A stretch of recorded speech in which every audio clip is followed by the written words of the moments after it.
Elena Marenko had never imagined her life would narrow down to a single suitcase, a worn train ticket, and a letter written by a stranger. But that was all she carried on the frosted morning she left her hometown behind. The village she grew up in had little to offer, fields too dry to farm, jobs reserved for men, and widows left to survive on scraps of charity and stubbornness. Her father had passed away 5 winters ago, and her mother followed him soon after, more from grief and exhaustion than illness. With no siblings, no dowry, and no steady income, Elena had learned early how to survive on little more than determination. She had heard whispers of mail-order brides through a traveling merchant. Women, some desperate, others practical, would leave their homelands and sail or ride across continents to marry men they had never met. It sounded terrifying to most. To Elena, it sounded like a door, maybe not golden, but open. The letter came from a man in America who introduced himself only as Mr. Hargrove. His handwriting was neat but cold, polite but distant. He claimed he needed a wife to manage his household and someday bear children. He offered train fare from the harbor to his town and assured her she would have a roof, food, and legal protection. There were no promises of love. Elena didn't expect any. She wrote back with careful words, introducing herself as a woman who could sew, cook, and keep to her duties. She mentioned nothing of her fears, only her willingness. 3 months of waiting, selling belongings, and gathering travel papers led her to this moment, the platform of a bustling port city, her heart caught somewhere between dread and hope. The steam from the train curled around her boots like ghosts rising from the earth. Men in thick coats hurried past her, shouting instructions, boarding with luggage and confidence. Elena stood still, holding a small leather satchel close to her chest. Everything she owned, or might need, fit inside: 2 dresses, a shawl, a comb, a rosary, and the letter with the directions to her future. She had practiced his name in her head during the ship crossing, whispering Mr. Hargrove until it felt less like a stranger's title and more like a destination. She didn't know his age, his face, or even if he was kind. But she told herself that kindness was a luxury, and survival was a necessity. As the conductor shouted the final boarding call, Elena climbed the steps with the quiet grace of someone used to enduring. Her shoes were thin, but she carried herself with dignity. She found a seat near the window and pressed a gloved hand against the glass, watching the station fade into a blur of motion and memory. Her thoughts drifted to the hills of her homeland, the way the wildflowers swayed in spring, how her mother used to hum by the fire, how loneliness could settle into a body like cold wind through cracks in a wall. She wondered if the land she was traveling to would smell different, if the sky would stretch wider, if silence there would hurt less. The rhythmic clatter of the train wheels slowly eased her nerves. She imagined the moment she would step off at the designated station. Would he be waiting with a sign? Would he look disappointed when he saw her? Would she recognize something of her future in his eyes? She had no answers, only movement forward. For the first time in a long while, Elena allowed herself a fragile thought, not quite a dream, but not despair either. Perhaps she was not merely leaving something behind, but going toward something meant for her. She closed her eyes and held on to that small hope as the train carried her deeper into the unknown. The train rattled across plains and forests for 2 long days, passing towns that rose and vanished like mirages. Elena rarely slept. She leaned against the window, counting the stations and clinging to the instructions written in Mr. Hargrove's letter: "Disembark at Red Oak Junction. I will meet you by the telegraph office." The words repeated in her thoughts as though saying them often enough would guide her feet. But the farther the train traveled, the colder the world outside appeared. Snow clung to the earth, and wind scraped frost across window panes. Even the passengers grew quieter the deeper they journeyed inland. Farmers, tradesmen, and families got on and off, each with their own certainty of place. Elena remained as she was, unclaimed, unknown, but moving toward an arranged fate. By the 3rd morning, clouds hung low like damp wool. A blizzard had swept through the night, leaving the countryside blanketed and unfamiliar. When the train slowed near a small station, Elena peered outside, trying to read the sign. But the wood was worn, and the paint nearly gone. Only a few letters were visible under the frost, and none of them were clear enough to confirm anything. Passengers stirred, gathering belongings. A conductor marched through the aisle, calling out a name muffled by his thick scarf. Elena's English was limited. She recognized the word junction, but the rest was swallowed by the noise of shuffling boots. Her heart picked up speed. This could be it, Red Oak Junction. It had to be. She feared missing the stop more than she feared uncertainty. She rose quickly, clutching her satchel. A kind-faced woman across the aisle gave her a questioning look, but Elena only offered a small nod before stepping down the narrow aisle. Snow fell in soft clumps, swirling in the gusts as she stepped onto the platform. The cold bit through her coat like teeth. The station was almost deserted, a small building with a boarded-up window, a lamppost leaning slightly, and a bench buried under snow. No telegraph office in sight. No man waiting with a sign or an expectant stare. Elena hesitated, a tremor of doubt rattling her chest. She stood still as the train let out another plume of steam behind her. Passengers disembarked and hurried along a path leading into the trees. Others stayed aboard. The conductor glanced her way but said nothing. He likely assumed she knew where she belonged. A moment later, the train lurched and began to move again. Elena turned sharply, realizing too late that she might have misunderstood. She took 2 steps as though she could chase it, but the wheels were already in motion, iron grinding against frozen tracks. The realization settled in her throat like ice, she had stepped off at the wrong stop. She remained on the platform, surrounded by silence so complete it rang in her ears. Snowflakes perched on her lashes and melted into her skin. She glanced around for signs of life, someone to ask, someone to blame, someone to help. But the station looked abandoned, a place trains pass through more out of habit than necessity. Her mind scrambled for solutions. She had very little money left, barely enough to buy bread, let alone another ticket. She didn't even know how far she was from her true destination. And if Mr. Hargrove came to the correct station and found her missing, would he think she'd changed her mind? Would he wait? Or would he leave, assuming she'd deceive him? The fear of being lost in a foreign land without recourse pressed heavy on her chest. She tried to steady her breaths, reminding herself that panic had never solved anything. She had crossed an ocean with less certainty than this. She could survive this mistake, too. Yet, for the first time in days, she felt truly alone. Not the kind of loneliness she had known before, the quiet ache of empty rooms and forgotten prayers, but a harsher kind, where even the earth seemed to say, "No one is coming." She wrapped her shawl tighter around her shoulders and stepped off the platform, her boots sinking into the snow. Each step was cautious, her eyes scanning the desolate surroundings. The wind whispered through the trees, and distant crows cried overhead, the only witnesses to her arrival in the wrong place at the wrong time. She did not know that fate had simply taken a different route to deliver her where she was needed most. Elena followed the narrow, snow-covered path leading away from the deserted platform, her steps cautious but determined. The cold knotted her fingers and toes, turning her breath into pale wisps that drifted behind her like fragments of a fading dream. Her thin boots were not made for trudging through snow, but she pushed forward, clutching her satchel as though it could anchor her to purpose. The path wound through a sparse cluster of trees and opened onto a small settlement, if it could even be called that. A few scattered houses with slanted roofs huddled together against the cold, their chimneys coughing ribbons of smoke into the white sky. Fences sagged under the weight of snow, and the air smelled faintly of wood smoke and pine. Elena paused at the edge of the clearing, unsure where to go or who to approach. She did not want to frighten anyone or be mistaken for a beggar. In her homeland, strangers rarely received warmth when they arrived unannounced. But desperation has a way of dulling pride, and survival often demands humility. As she considered her next step, the creak of a door caught her attention. From a weathered cabin not far ahead, a little girl stepped outside, bundled in a wool coat several sizes too big. Her boots sank into the snow, but she moved with the clumsy confidence of a child accustomed to winter.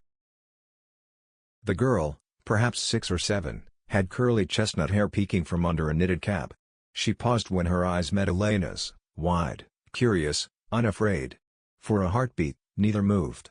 Then the child's head tilted slightly, as though trying to understand why a stranger stood alone at the edge of the world.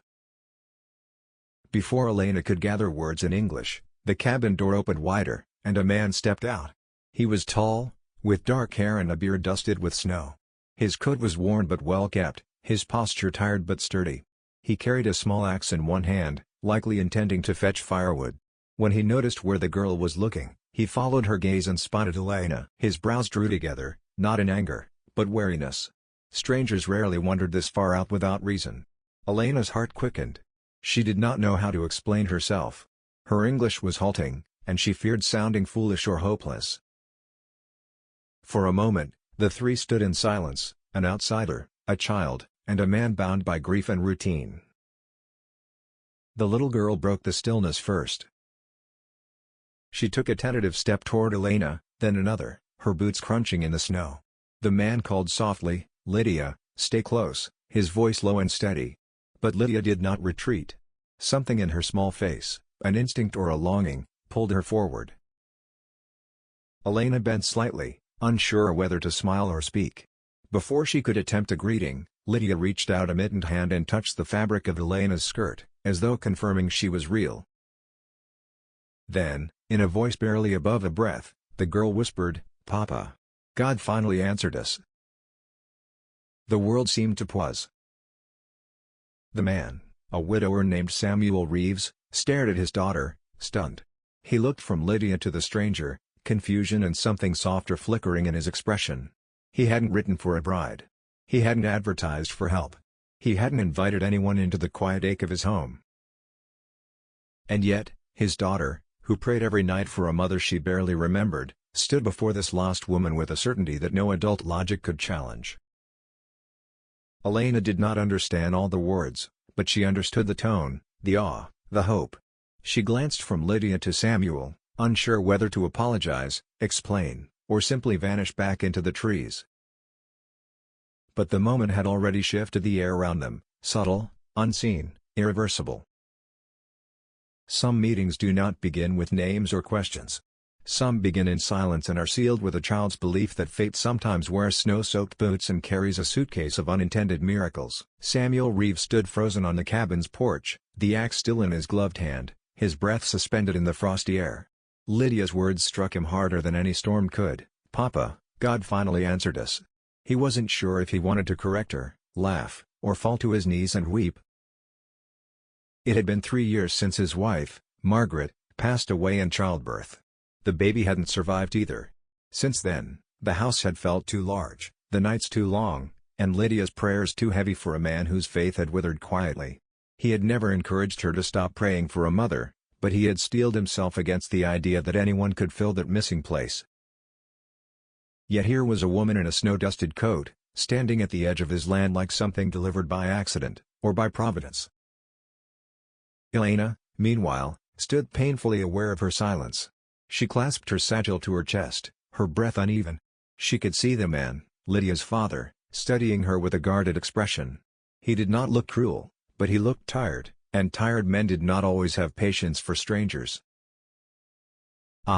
She began softly, her accent heavy, the words unsure. "Train. Wrong stop." She pointed back toward the direction she had come from, trying to convey explanation without rambling. Samuel finally stepped forward, crunching through the snow with steady footsteps. He lowered the axe, holding it loosely by his side so as not to appear threatening. "You got off at the station back that way?" he asked. His voice was deep, not unkind, but edged with caution. Elena only caught fragments of his meaning, but she nodded. Lydia looked up at her father, her mitten still gently resting against Elena's skirt. "Papa, can she come inside? She's cold." Samuel hesitated. Hospitality wasn't foreign to him, but trust was a scarred thing. Still, the woman was shivering, and the nearest town was miles away. If he sent her off, she'd have nowhere to go before dark. He let out a slow breath, one that seemed to carry the weight of invisible decisions. "You can come in. For now," he said, gesturing toward the cabin. "Just to warm yourself. We'll figure out where you're meant to go." Elena understood enough to step forward with gratitude, bowing her head slightly. "Thank you," she whispered, the words genuine and fragile. Inside the cabin, a fire crackled in a stone hearth. The space was modest but well kept, a wooden table, shelves of canned preserves, a quilt-draped settee, and a small rocking chair near the fire where Lydia often sat with her dolls. Samuel set the axe by the door and motioned for Elena to sit. He retrieved a wool blanket from a cedar chest and draped it over her shoulders. The unexpected kindness made her throat tighten. "Name?" Samuel asked after a moment, tapping his chest lightly as he said, "Samuel." She mirrored the gesture and said softly, "Elena." Lydia beamed at the name as though she had been handed a gift. Samuel leaned against the table, arms crossed. Where were you headed? Elena fumbled with the satchel and pulled out the letter. She offered it to him silently, praying he would understand more than she could say. Samuel took it, skimming the unfamiliar handwriting of Mr. Hargrove's instructions. His brows knit slightly. Red Oak Junction, he murmured. That's still 2 stops north of here. The storm signs probably hid the name at Milford Station. Elena lowered her gaze, shame and fear mingling. Mistake, she said, her voice barely audible. Samuel sighed, not in anger, but resignation. Wasn't your fault. The rail signs haven't been tended in years. Lydia sat beside Elena, her small hand curling around Elena's gloved fingers as though the claim had already been made. Samuel noticed the gesture and felt something unsteady stir in his chest. Lydia's eyes shone with a certainty he did not possess. He folded the letter and placed it on the table. You can stay the night, he said firmly.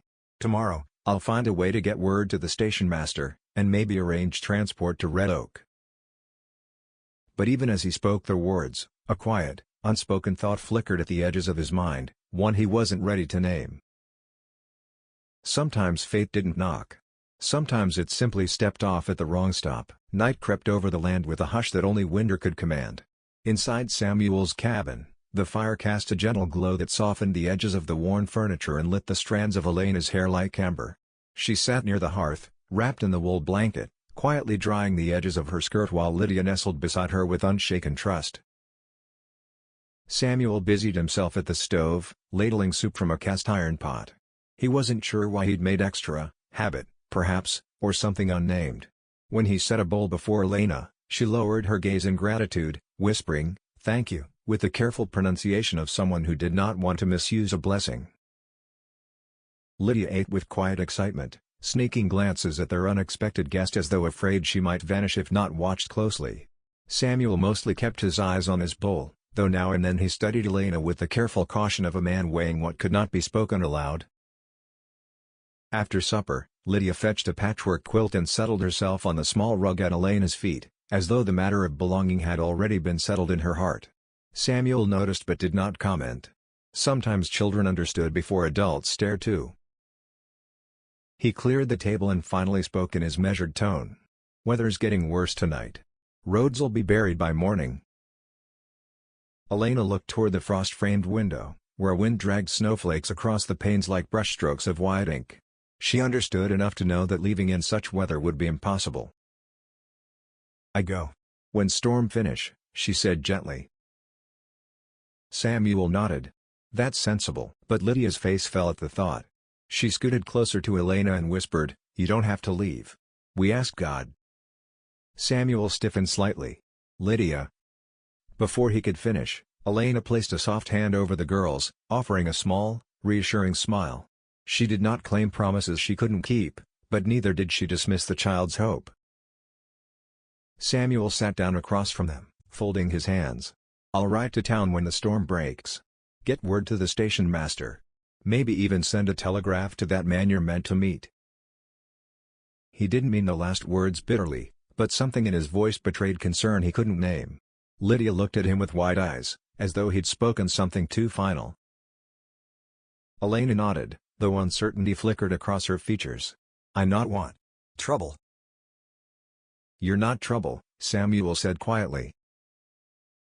The silence that followed was not cold. It rested between them like a blanket none of them knew how to unfold.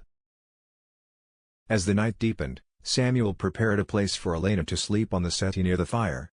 Lydia protested, insisting Elena take her small bed instead, but Elena refused with a grateful shake of her head. When Lydia was finally tucked into her room, Samuel lingered near the fire a moment longer.